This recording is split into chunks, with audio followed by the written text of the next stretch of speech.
നിർമ്മാണം തുടങ്ങിയപ്പോഴത്തേന് നാട്ടുകാരും എല്ലാ സംഘടനകളും ആവശ്യപ്പെട്ടതാണ് ഇതിന്റെ ഉയരം കൂട്ടുന്നത്. 52 വർഷം മുമ്പ് അന്നത്തെ എഞ്ചിനീയർമാര് ഈ പുഴയുടെയും ഈ തോടിന്റെയൊക്കെ വെള്ളത്തിന്റെ ലെവല് കണ്ട് മനസ്സിലാക്കി ഈ പാടത്ത് എത്രമാത്രം വെള്ളം വരും അത്ര അന്ന് നിർമ്മിച്ച ഈ എഞ്ചിനീയർമാർ മഹാന്മാരെന്ന് അവരെ പറ്റി വിശേഷിപ്പിക്കുക. അവർക്ക് ബോധം ഉണ്ടായിരുന്നു.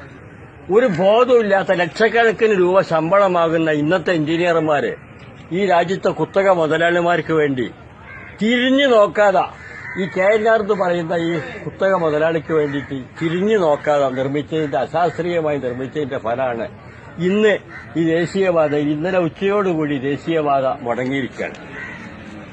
53 വർഷം മുമ്പ് ഈ പറയുന്ന ആള് കൊളപ്പുറ സ്കൂളില് 2ാം ക്ലാസ്സിൽ പഠിക്കുന്ന കാലത്താണ് ഇതിന്റെ നിർമ്മാണം തുടങ്ങിയത്.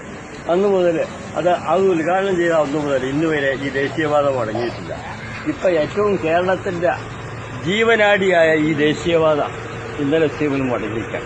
അപ്പൊ ഈ കുത്തക മുതലാളിമാർക്ക് വേണ്ടി ഈ സേവ ചെയ്യുന്ന നമ്മളെ എഞ്ചിനീയർമാരാണ്, NHAI അതോറിറ്റി ഓഫ് ഇന്ത്യന്റെ എഞ്ചിനീയർമാരാണ് ഇതിന് കുറ്റക്കാര്.